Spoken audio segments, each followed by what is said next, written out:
Bonjour à tous. Dans le cadre de notre service pour le Seigneur sur YouTube, où nous enregistrons et diffusons des messages basés sur la Bible, l'une de nos auditrices nous a demandé de porter un message sur la consolation. Alors qu'il parle de consolation, surtout par les temps qui courent et quand tout le monde est inquiet, c'est un vaste sujet. Et heureusement que la parole de Dieu nous donne beaucoup de détails et beaucoup d'enseignements sur la consolation. D'ailleurs même, l'une des trois personnes de la Trinité, l'Esprit Saint, est appelée par Jésus le Consolateur. Et donc c'est avec joie que nous abordons ce sujet qui, nous espérons pour plusieurs, seront utiles. Peut-être que vous passez par des moments très difficiles en ce moment et que vous avez besoin de consolation. Peut-être que tout va bien pour vous à l'instant, mais dans l'avenir, vous aurez un moment inattendu aujourd'hui où vous aurez besoin de la consolation, une vraie, véritable consolation. Et bien que ce message, que ces vérités que nous exposerons vous viennent en aide à ce moment difficile. Quand nous parlons de consolation, ne serait-ce que sur le plan de la logique, il y a deux vérités qui sont des évidences sur le sujet. La première vérité, c'est que la consolation, quand quelqu'un dit « j'ai besoin de consolation », ça suppose une épreuve, une tristesse, peut-être même un drame. Quelqu'un pour qui tout va bien ne ressent nullement le besoin d'être consolé, ni d'être réconforté. Si on dit à quelqu'un à qui la vie sourit, j'aimerais te porter un peu de consolation, il dira, mais pourquoi faire? Tout va bien. La deuxième vérité par rapport à la consolation, c'est que cette consolation doit être basée sur une vérité objective, reconnue par la personne qui console et par celle qui est censée être consolée. On ne peut trouver aucun réconfort dans des paroles de circonstances qui ne sont fondées que sur les sentiments humains. Par exemple, si quelqu'un vient de perdre un être cher, lui dire simplement « Oh, vous savez, il est mieux aujourd'hui qu'il n'a été » ou bien « Il est dans les étoiles d'où il nous regarde » Quand on dit à quelqu'un comme cela, non, mais vous savez, cette personne ne vous quittera jamais. Bien sûr, ça traduit des sentiments humains. On voudrait consoler. Mais si la personne qui est dans le deuil n'est pas certaine de la vérité de ce que vous dites, ces paroles ne consolent pas. Ça ne réconforte pas. Parce que ce n'est pas basé sur une vérité objective. Quelqu'un qui ne croit pas le message de la Bible ne va pas croire si on lui dit « la personne est au paradis ». Même si elle dit « c'est gentil de me dire cela, ça me fait du bien de l'entendre », elle n'est pas convaincue, donc la consolation ne va pas durer longtemps. Donc la consolation que nous pourrons ressentir et que nous pouvons donner aux autres doit être basée sur les déclarations et les promesses de la parole de Dieu. Après tout, vous et moi, que savons-nous de l'avenir? Quelle force avons-nous pour changer les circonstances? Aucune. Mais la Bible dit que Dieu est tout-puissant, que sa parole est la vérité même, et que Jésus est devenu homme. Et ça nous amène à notre premier sujet par rapport à la consolation. Comment consoler quelqu'un? Quelle consolation pouvez-vous ressentir aujourd'hui? Premièrement, j'aimerais vous dire que Jésus, le Fils de Dieu, a expérimenté le deuil et la souffrance. L'une des choses qui nous pèse le plus quand nous sommes dans le deuil et dans la tristesse, dans l'abattement, il y a cette pensée qui nous vient toujours, personne ne peut me comprendre. Personne n'a jamais souffert comme j'ai souffert. Eh bien si, justement. Quand nous passons par un deuil, quand on a perdu un être cher, par exemple, et que quelqu'un vient nous parler de quand cette personne a perdu un être cher, et comment elle a été consolée, ça peut nous consoler. Parce que ce témoignage est authentique. Et bien de la même manière, Jésus a expérimenté toutes les souffrances que l'on puisse connaître. Et il peut parler d'expérience personnelle. C'est dans Ésaïe 53 que nous avons la prédiction même des souffrances que va connaître Jésus. D'abord, Jésus dans les versets 2 et 3, nous disons, Jésus s'est élevé devant Dieu comme une faible plante, comme un rejeton qui sort d'une terre desséchée. Il n'avait ni beauté ni éclat pour attirer nos regards, et son aspect n'avait rien pour nous plaire. Méprisé et abandonné des hommes, homme de douleur et habitué à la souffrance. Semblable à celui dont on détourne le visage, nous l'avons dédaigné, nous n'avons fait de lui aucun cas. C'est sûrement une grande souffrance d'avoir un aspect tellement ordinaire qu'on est méprisé par les gens. Jésus n'était pas le bel homme que nous voyons dans les tableaux qui sont censés le représenter. C'était quelqu'un, selon la Bible, qui était d'un aspect tellement ordinaire qu'il a suscité plutôt le mépris des gens que leur admiration. C'est déjà une souffrance en soi. Mais dans le verset 4, nous lisons « Cependant, ce sont nos souffrances Jésus, a portées. C'est de nos douleurs qu'il s'est chargé. Et nous l'avons considéré comme puni, frappé de Dieu et humilié. » La souffrance qu'a portée Jésus ici, c'est que d'abord, il a porté nos péchés. Lui était sans péché. Mais il a pris sur lui nos péchés et a souffert la croix. C'était une souffrance supplémentaire de ce que les hommes qui l'entouraient pensaient qu'il souffrait parce que c'est lui qui méritait les souffrances. Quand vous êtes innocent et que vous souffrez et que tout le monde vous considère comme coupable et qu'on vous dit même, eh bien vous recevez, vous l'avez bien mérité, alors que vous savez que vous êtes innocent. C'est une terrible souffrance morale. C'est la souffrance que Jésus a connue. Mais ça empire.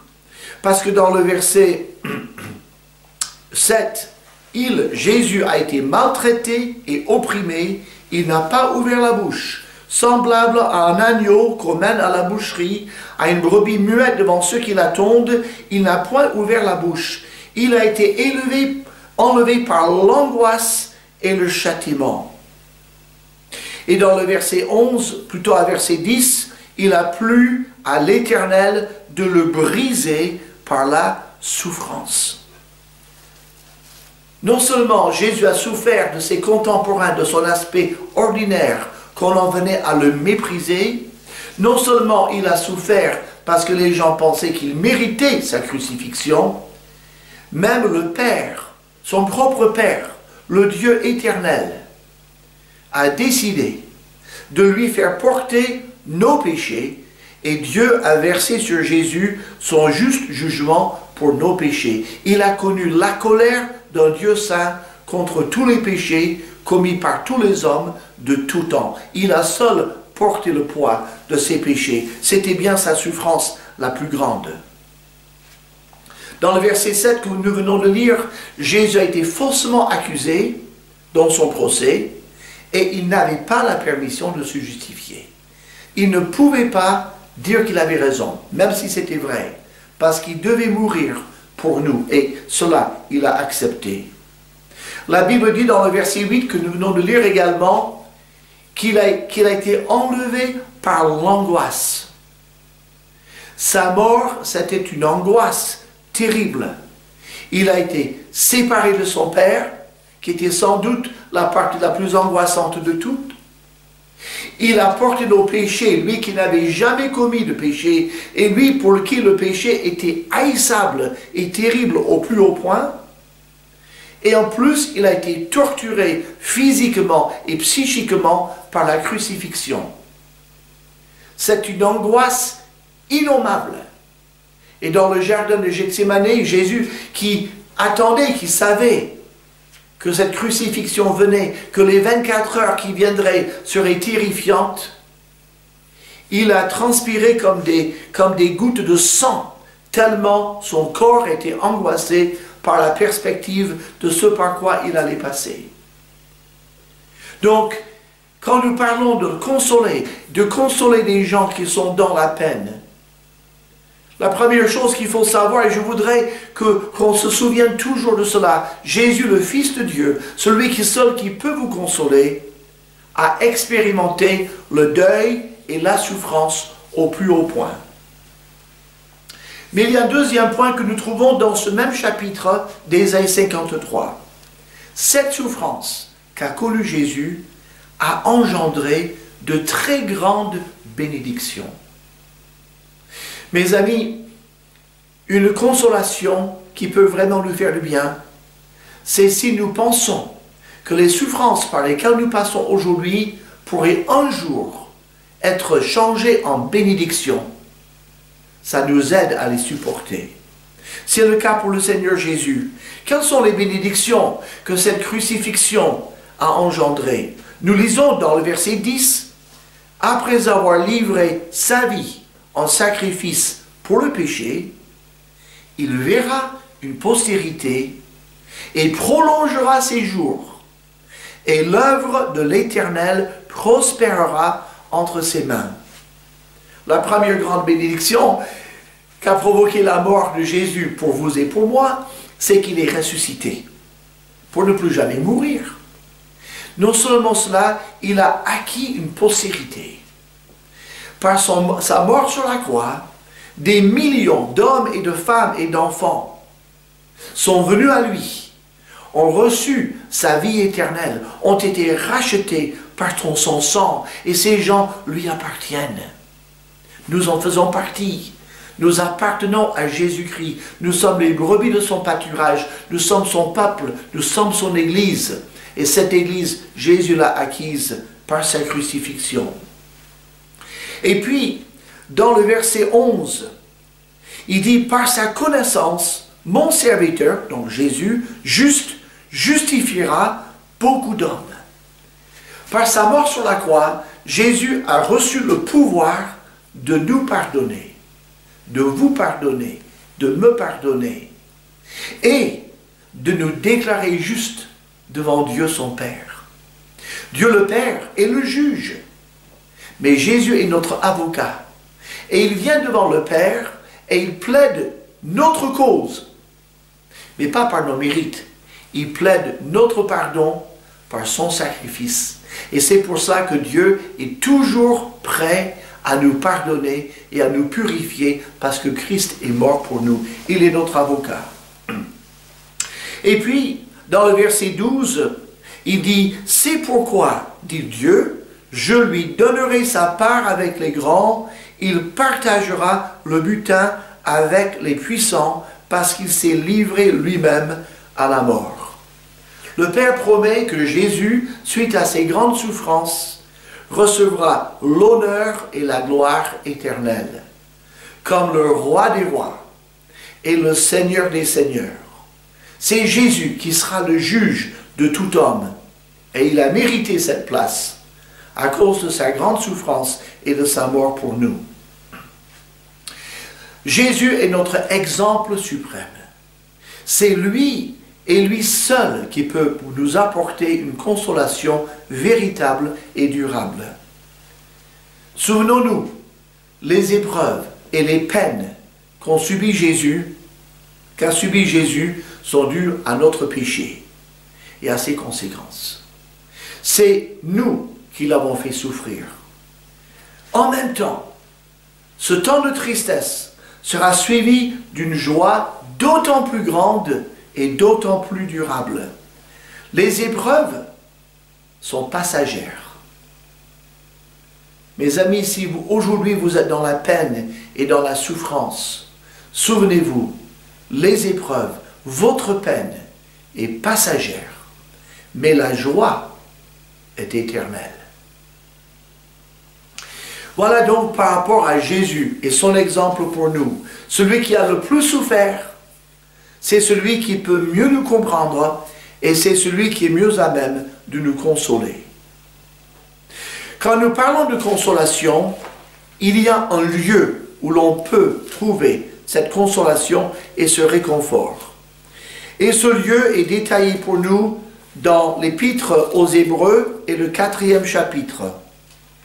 J'aime beaucoup ce passage et je reviens assez souvent ici si j'ai le privilège de consoler quelqu'un dans la peine. Hébreux chapitre 4 est un endroit qu'il faut visiter et comprendre. J'aimerais vous lire juste 2 versets. C'est les 2 derniers versets d'Hébreux chapitre 4. Nous n'avons pas un souverain sacrificateur qui ne puisse compatir à nos faiblesses. Au contraire, il a été tenté ou éprouvé comme nous en toutes choses, sans commettre de péché. Approchons-nous donc avec assurance du trône de la grâce, afin d'obtenir miséricorde et de trouver grâce pour être secourus dans nos besoins. Le lieu que vous pouvez connaître pour être consolé s'appelle le trône de la grâce. Il y a quelqu'un assis sur ce trône de la grâce, il s'agit de Jésus lui-même. Quelles sont ses qualités? Eh bien, comme on vient de le voir, Jésus a connu toutes les preuves qu'un être humain puisse connaître. Et la Bible dit, il a été donc éprouvé comme nous en toutes choses. Et parce qu'il a connu la souffrance, il peut compatir avec nous dans nos souffrances. Il a été vainqueur de toutes ces épreuves, et donc il a le secret de la victoire, il a le secret de la consolation. Non seulement il a été éprouvé comme nous, mais il est ému de compassion pour nous. Il y a des gens qui pensent que Dieu est le Père Fouettard, c'est l'image qu'on a un peu véhiculée à travers la religion, mais Dieu est tout sauf un Père Fouettard. C'est un Dieu saint, c'est un Dieu qui doit exercer un jugement, mais il ne le fait jamais de manière arbitraire, ni de manière non émotionnelle. Il est sincèrement peiné par nos péchés. Et quand nous nous repentons, il est prêt à nous restaurer. Il déploie envers nous de la miséricorde et une patience à toute épreuve. Christ a compassion de nous quand nous souffrons. Et on le voit dans les évangiles, quand il est allé, avant même de faire revenir Lazare à la vie, il a pris le temps de pleurer avec Marie et de consoler Marthe, leur sœur. Il est prêt à nous consoler. Nous voyons, c'est Dieu qui nous invite. Nous lisons dans le verset 16 encore, « Approchons-nous donc » parce que celui qui est assis sur le trône a compassion de nous, parce qu'il peut nous comprendre, parce qu'il est passé par là où nous sommes passés. L'auteur dit, par conséquent, approchons-nous avec assurance du trône de la grâce. Dieu vous appelle, si vous souffrez aujourd'hui, à venir vers lui avec confiance, qu'il vous consolera. Il dit, vous allez trouver de la miséricorde. Vous allez trouver de la grâce. Cette grâce, c'est la faveur de Dieu. C'est cette énergie divine que Dieu vous donnera, il dit, pour être secouru dans nos besoins. Si vous avez un besoin aujourd'hui, un besoin de consolation, Dieu est prêt à vous secourir. Il ne veut que cela. Et il a tout ce qu'il faut pour le faire. Et il vous dit, mais venez, venez avec confiance dans ma présence. Je peux vous comprendre et je peux vous consoler. C'est le lieu de toute consolation. Mais vous dites, oui, d'accord, il y a la miséricorde de Dieu, mais quel est le contenu Comment Dieu peut-il me consoler? Quelles sont les vérités qu'il peut me dire qui peuvent vraiment me consoler dans ma peine et dans ma souffrance? Le contenu de cette consolation, on le trouve en Romains chapitre 8. Il faut savoir que quand nous sommes dans la peine et que cette pensée nous traverse l'esprit, il n'y a que moi qui souffre, ma souffrance est plus intense que toute autre souffrance. Il faut savoir que ce n'est pas vrai. Il y a des souffrances qui sont plus ou moins grandes, qui nous impactent plus ou moins tout au long de notre vie. Mais la Bible dit que nous vivons dans un monde de souffrance. La Bible dit dans le verset 22 et 23 de Romains chapitre 8, « Nous savons que jusqu'à ce jour, la création tout entière soupire et souffre les douleurs de l'enfantement. Et ce n'est pas elle seulement, mais nous aussi, qui avons les prémices de l'esprit. Nous soupirons en nous-mêmes, en attendant l'adoption, la rédemption de notre corps. » La Bible dit ici que, à cause du péché de l'homme, toute la planète est en souffrance. On parle d'animaux sauvages. Est-ce que nous pensons sincèrement que ces animaux sont heureux d'être sauvages? Je ne parle pas uniquement de leur liberté de bouger, mais parfois cette terrible chose d'aller tuer d'autres animaux pour assouvir, etc. Est-ce que la création, quand les catastrophes naturelles viennent, la Bible donne même comme une personnalité à la création en disant la création, la planète entière, les plantes, les animaux, tout ce qui existe, les arbres, tout subit l'effet du péché, tout souffre. Et elle précise que tous ceux qui connaissent Christ, tous ceux qui attendent d'aller au ciel, tous ceux qui attendent ce corps glorifié, tous ceux qui savent que Christ va les changer et va leur enlever leur nature pécheresse, nous souffrons d'être des pécheurs. Nous souffrons d'être dans des corps qui se dégradent et qui vieillissent. Et il nous tarde d'être dans la présence de Dieu et d'être délivrés du péché, de la maladie, de la faiblesse et de la malédiction que le péché a engendré. Donc la souffrance, c'est le lot de toute la création et de tout être humain. Tout le monde souffre sous une forme ou sous une autre. Et ce n'est donc pas que Dieu nous punit. Il y a beaucoup de chrétiens qui pensent que quand quelqu'un pêche, Dieu le frappe d'une maladie. Et que, par conséquent, toute maladie, c'est parce que vous avez fait quelque chose de mauvais. Et on trouve cette idée dans cette expression, qu'est-ce que j'ai fait au bon Dieu pour mériter ça? Ça, vous l'avez entendu déjà. Et donc, s'il y a souffrance, il y a obligatoirement, j'ai fait quelque chose qui a engendré cette souffrance. Je suis coupable, alors qu'il n'en est rien. Il est vrai que certains péchés engendrent des souffrances. Mais nous sommes des pécheurs. Il y en a même qui disent, et ils fondent cette idée-là, et ils fondent sur l'idée de la réincarnation. Ils disent, si aujourd'hui, et on vous le dira, et c'est cruel de l'entendre, si vous souffrez, si vous avez un cancer, si vous avez telle maladie, si vous avez telle faiblesse, tel handicap, c'est parce que dans une vie antérieure, vous avez eu un mauvais karma.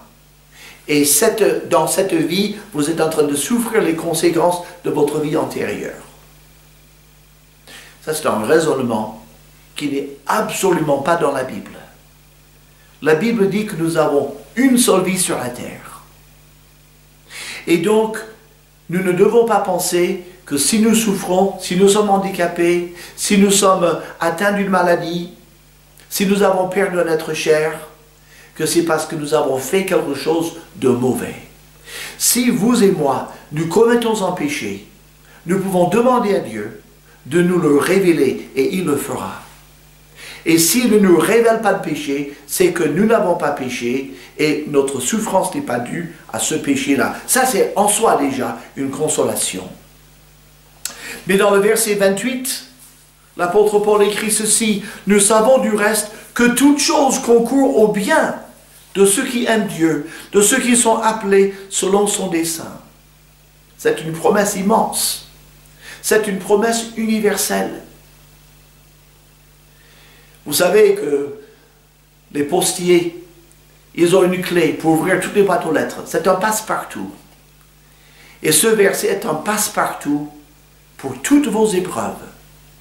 Dieu nous dit ici que si nous l'aimons,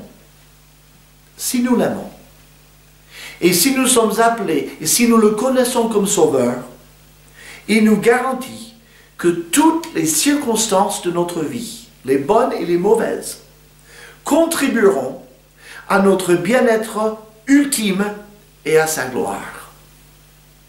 Si Dieu a permis telle épreuve, telle souffrance, il y a une raison. Il ne fait rien de manière aveugle et d'arbitraire. Il dit, l'ensemble des circonstances de votre vie contribuent à votre bien ultime et à la gloire de Dieu. Et il y a de très nombreux témoignages à ce sujet. Je pense au témoignage de Johnny Erickson et bien d'autres. Il y a un chrétien qui est né sans bras et sans jambes. Ce sont des gens qui pourraient vraiment être malheureux. Mais comme ils ont livré leur vie entre les mains de Dieu, Dieu les utilise, ils voyagent à travers le monde entier, donnent des conférences, amènent des milliers de gens à Jésus, vivent une vie épanouie malgré leur handicap, malgré leur difformité. Combien de personnes atteintes d'une maladie incurable ont été une source de bénédiction, un exemple, ont vécu des joies intenses en dépit de leurs circonstances et de leurs souffrances, parce que Dieu a permis cela pour leur bien et pour sa gloire. Et cette consolation s'applique à vous aussi. Nous lisons dans le verset 29 et 30, « Ceux que Dieu a connus d'avance, il les a prédestinés à être semblables à l'image de son Fils. » Dieu vous a connus de toute éternité. Il vous a aimé de toute éternité.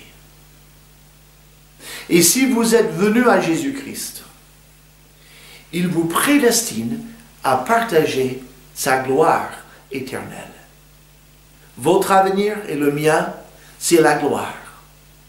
Nous sommes prédestinés. La destination est déjà établie. Dieu vous fait une promesse solennelle que vous partagerez sa gloire éternelle avec lui. Et il s'est engagé à nous rendre parfaits. Non seulement Dieu a fait ses promesses, nous lisons encore dans le verset 33 et 34, « Qui accusera les élus de Dieu?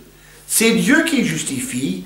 Qui les condamnera? Christ est mort, bien plus, il est ressuscité, il est à la droite de Dieu et il intercède pour nous. » La consolation ici, c'est que Satan ne peut jamais réussir à nous accuser devant Dieu et nous faire perdre sa faveur. Car Jésus-Christ lui-même est le garant de notre pardon et de notre salut. Pendant nos épreuves, pendant nos souffrances, Jésus prie pour nous. La Bible dit, Jésus est ressuscité, il est à la droite de Dieu et il intercède pour nous. C'est d'une grande consolation de savoir que notre Sauveur prie pour nous. Dans nos souffrances, il n'est pas indifférent. Il apporte la guérison, la consolation à nos cœurs. Et puis dans les versets 35 à 38, que beaucoup de gens connaissent, je lis la première phrase, « Qui nous séparera de l'amour du Christ ?» Il pose la question et il donne toutes les possibilités de circonstances. Et il dit, j'ai l'assurance, au verset 38, j'ai l'assurance que rien ne pourra nous séparer de l'amour de Dieu manifesté en Jésus-Christ notre Seigneur. je veux que vous sachiez, Dieu veut que vous sachiez, que quelle que soit votre épreuve, votre souffrance, votre angoisse même, rien ne peut vous séparer de l'amour de Dieu. Il vous aime tendrement. Il permet ces choses, mais il les permet pour votre bien ultime et pour sa gloire. Mais vous ne pourrez jamais tomber en dehors de ça. Nous voulons terminer avec qui peut nous consoler? Comment Dieu fait-il pour nous consoler? Il y a deux réponses. D'abord en Jean chapitre 14, Jésus est encore sur la terre, il parle à ses disciples, et voici ce qu'il leur dit à partir du verset 15. Jean 14, verset 15, « Si vous m'aimez, dit Jésus, gardez mes commandements, et moi je prierai le Père, et il vous donnera un autre consolateur, afin qu'il demeure éternellement avec vous, l'Esprit de vérité, que le monde ne peut recevoir, parce qu'il ne le voit pas et ne le connaît point, mais vous, vous le connaissez, car il demeure avec vous, et il sera en vous. Je ne vous laisserai pas orphelin, je viendrai à vous. » Quelle consolation quand on y pense. Jésus dit à ses disciples, « Je vais vous quitter, mais je vais vous donner en permanence une personne qui non seulement vous accompagnera, mais qui vivra en vous éternellement. Et cette personne, je l'appelle le consolateur. » Et le mot consolateur, en grec, paraclète, veut dire littéralement celui qui est appelé à côté de soi pour l'accompagner. Vous dites, moi je me sens seul. Christ vous promet ici, je vous envoie quelqu'un qui viendra à côté de vous pour vous accompagner dans cette épreuve, pour vous consoler, pour vous enseigner, pour vous remonter le moral, pour vous rappeler les promesses que je vous ai faites. Et il dit, et après, quand je partirai, quand j'aurai accompli ma mission, je reviendrai et je ne vous laisserai pas orphelin. Je reviendrai vous chercher. Pendant tout le temps de mon absence, je vous donne comme compagnon de tous les instants le consolateur. Donc toute vraie consolation nous est donnée par le Saint-Esprit qui habite en nous. Et ensuite, les autres agents de la consolation, ce sont nos frères et sœurs en Jésus-Christ. Nous consoler les uns les autres est un devoir que Dieu nous donne les uns vis-à-vis des autres. En Thessaloniciens, chapitre 5, verset 14, un tout petit verset qui dit « Consolez ceux qui sont abattus ». C'est là que l'importance de faire partie d'une communauté de croyants, d'une église locale, d'y être fidèle, de partager ses joies et ses peines, et d'être à l'écoute des joies et des peines des autres, de se réjouir avec ceux qui se réjouissent et de pleurer avec ceux qui pleurent. Parfois nous disons, mais moi je peux bien me réjouir avec ceux qui se réjouissent, je ne suis pas jaloux de leur bonheur. Mais quand quelqu'un est dans la peine, je ne sais pas que lui dire, alors je préfère ne rien lui dire. Mes amis, nous n'avons pas toujours les mots que nous voudrions avoir pour consoler quelqu'un qui est dans la peine. Et on n'est pas forcément obligé de parler beaucoup.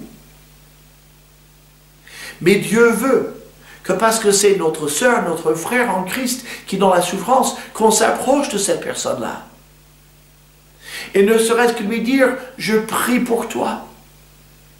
Je partage ta peine. Peut-être la personne ne va pas réagir comme on le voudrait. Peut-être la peine est trop grande. Mais elle se souviendra que quelqu'un est venu pour essayer de le consoler. Consoler ceux qui sont abattus. Mettons-nous un instant à la place de la personne qui souffre et disons-nous, que voudrais-je entendre de la part des autres si moi j'étais à leur place? Et on peut demander au Saint-Esprit, Oh à Dieu, Seigneur, inspire-moi les paroles de consolation que je peux partager avec quelqu'un qui souffre. Nous revenons à 2 Corinthiens chapitre 1. Nous lisons, « Nous avons été éprouvés, Paul dit aux Corinthiens, et Dieu nous a consolés. Notre consolation vous a consolés.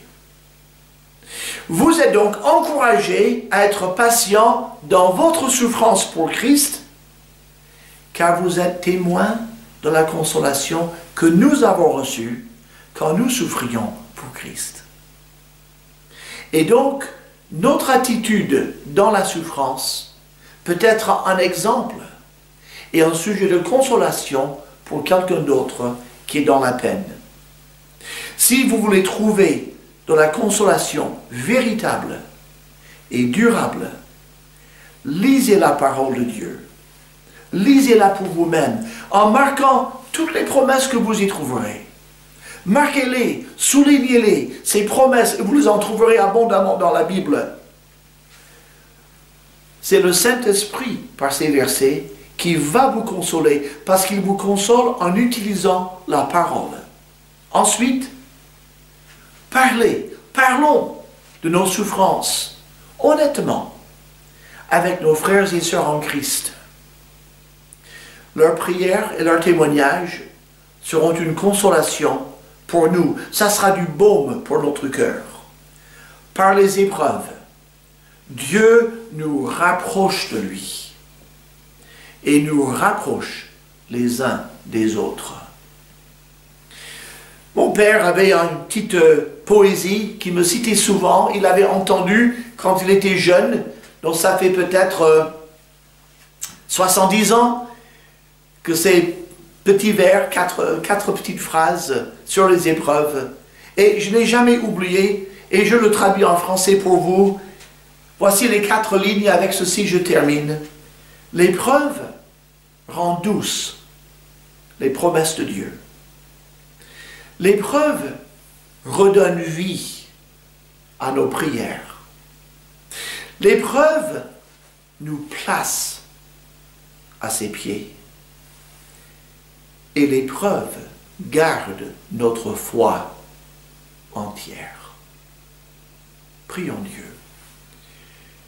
Notre Dieu et Père, même si c'est à la demande d'une de nos auditrices que nous avons porté ce message, nous savons que ces vérités s'appliquent à chacun de nous, à un moment ou à un autre de notre vie. Il se peut, Seigneur, que tu conduises quelqu'un vers ce message, qui a vraiment besoin d'être consolé. Peut-être que nous ne la connaîtrons pas, et toi tu la connais.